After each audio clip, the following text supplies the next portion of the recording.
Novak, when it was 6-0, 1-0, I checked to see if you'd ever gotten a 6-0, 6-0 in your career, and there was one in Basel in 2009, you may recall. It's been a long time, Yes. but tell us about that game when it was 6-0, 1-0, and how hard you fought and how hard he fought as well. Well, I don't know how many deuces and advantages we had in that game, but that was one of the longest games I ever played, definitely. It was kind of a breaking point, if I would win that game, probably, he would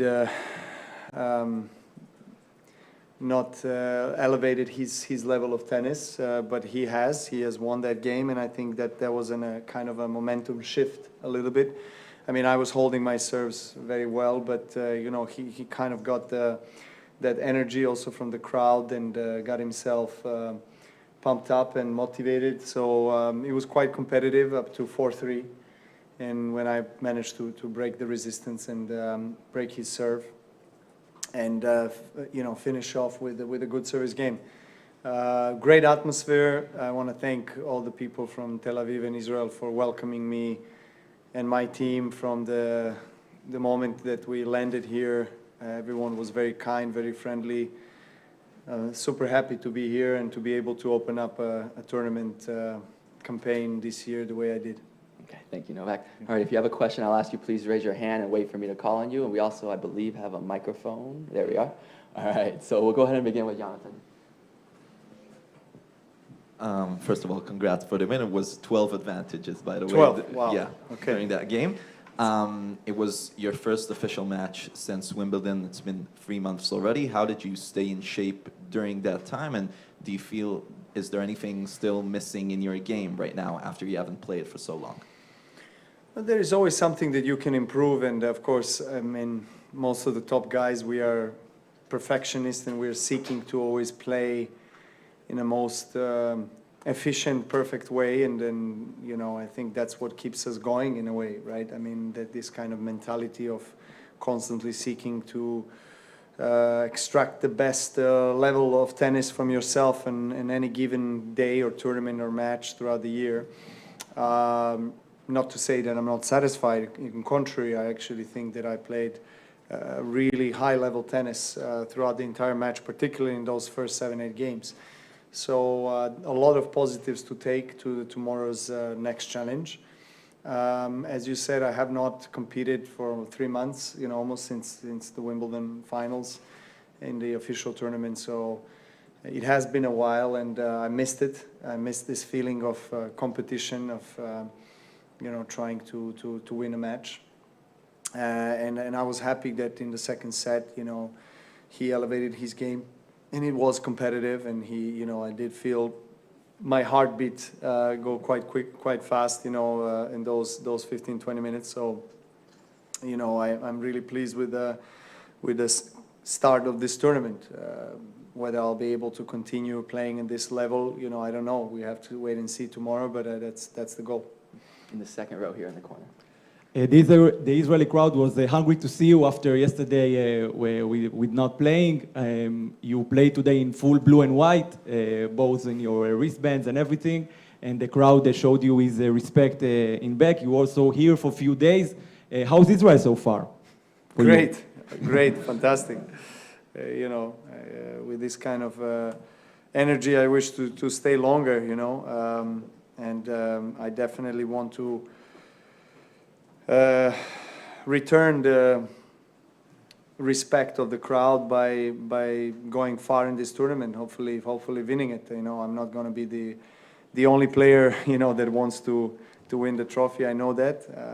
So of course every match now it's going to get tougher and tougher for me, but I look forward to that challenge. I came to Israel with lots of good feelings and motivation, and I was excited. I haven't been here for more than 15 years, so people were very, very nice to me every single day. So I am surprised in a positive way how well they're treating me and my team. You're in the front row on the left. It was a shame about the doubles. I mean, are you thinking about playing any more doubles? If so, do you have anyone in mind you'd like to play with, maybe like Nick Kyrgios? Vasek Pospišil, my tomorrow's opponent, is one of my best friends on the tour, other than Serbians and people from my region, and we haven't faced each other in official singles match for a while, so never easy to play a friend, but at the same time, we both want to win tomorrow's match, I'm sure, as professionals. But we've been talking a lot about playing doubles with each other. He's, when he was 100% healthy and fit and playing his best tennis, he was winning Grand Slams in doubles with Jack Sock and everything. He's an amazing doubles player. So I wish to play with him doubles for sure. I have not played doubles that much, to be honest, in my career. I focus mostly on singles, but within this new format of Davis Cup, you need to play good doubles, and I love playing for my country. And in order for us to really be one of the contenders to win the trophy in the next years, we have to improve in doubles. We don't have a good doubles pair, so I'll work on it. All right, you're back in the second row. Novak. Hi, Novak. Ido, Art newspaper. If you're looking for a partner for doubles, I'm free in the spring, so. Okay, I'll call you. I wanted to ask more of a personal question, because there's been a lot of interest in Israel. It's been mentioned because of your arrival. I'm fascinated to hear it from your point of view as being that big of a star that exceeded way over the game of tennis. The fact that you're a world star, that is, you did this jog in the boardwalk in Tel Aviv and everybody's talking about it. And how do you see it from your point of view, as Novak? You mean, how do I see what exactly the... your life. My life? You became... Yeah, I'm interested. It's a good question, actually. You want the longer version or a shorter version? We have time. For me, it's very important that I enjoy what I do, and I know it sounds a cliche, but it really is important in the end of the day. And I've been very fortunate in my life to play this sport that I truly love, and no one has played this sport in my family before, so there's no tradition or heritage, of tennis in my family, but also in my country. We haven't been really big on tennis, and I also grew up, during a difficult time for our country in 90s, 2 wars, sanctions, etc. So it was very challenging, and I think in these hardships you really learn how to appreciate in life everything that is given to you, and that's how I try to behave towards everything that that I've been granted with, because I know that I earn it, of course, but I'm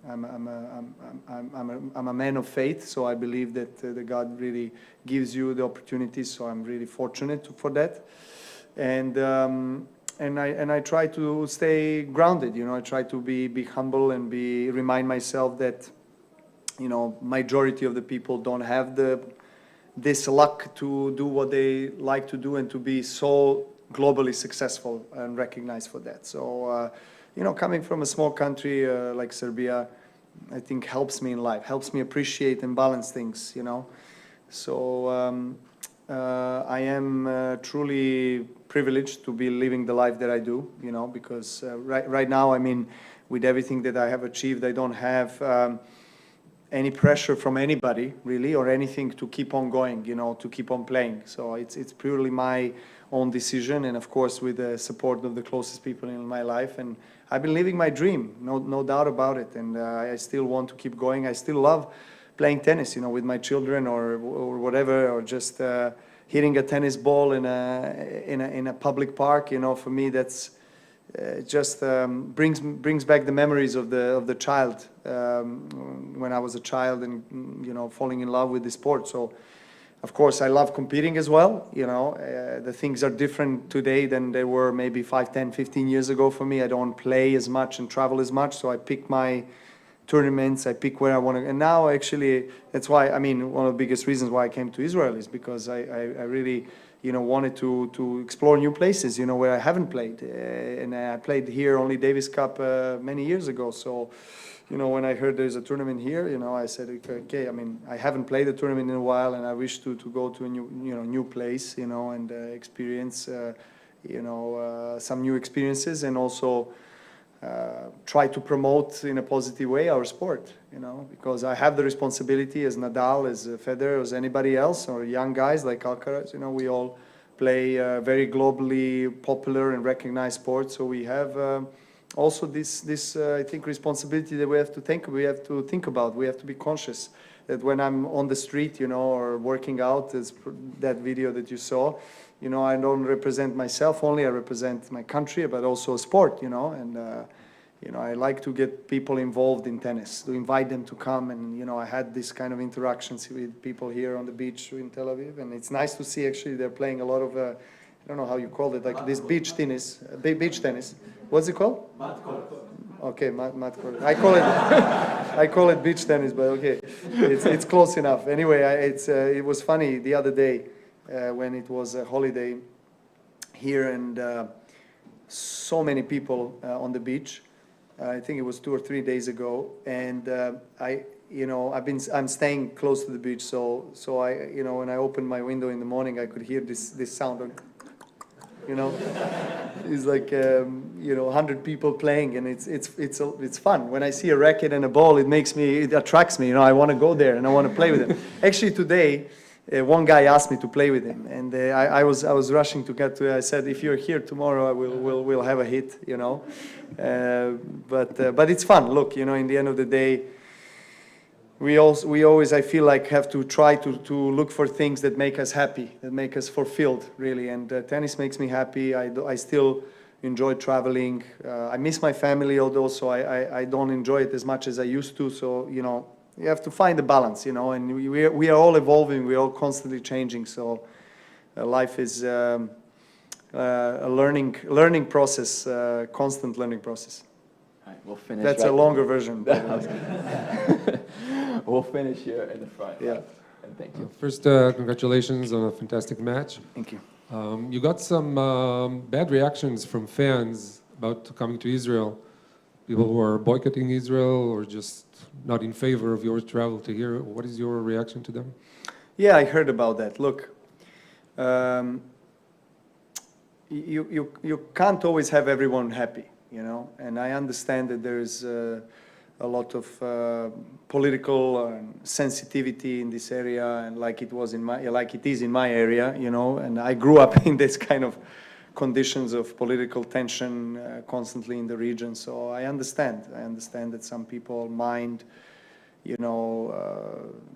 someone who is a popular global athlete coming to a place that they don't like or whatever it is, but I can't be thinking about everybody's satisfaction of me being here or there. So, I respect everybody, and, I just accept that there are people that don't like me, or they don't like my choices or decisions.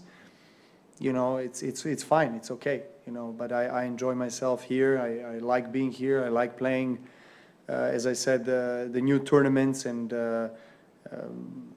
I have to see things on a more optimistic and positive side in life, and I try not to involve myself in political discussions or interactions, because that's not going to take me anywhere. Unfortunately, this year I was involved in some of the political storms because of some of the decisions that I made, and so I don't want to be in midst of something like that again. But I guess people like to put me there, and it's okay. It's fine. I've developed a thick skin. Being from Serbia. Thank you, everybody. Thank you, Novak. Thank you. Once again, I'll ask you to stay in your seats as we exit, and thank you for that. All right. Thank you, guys.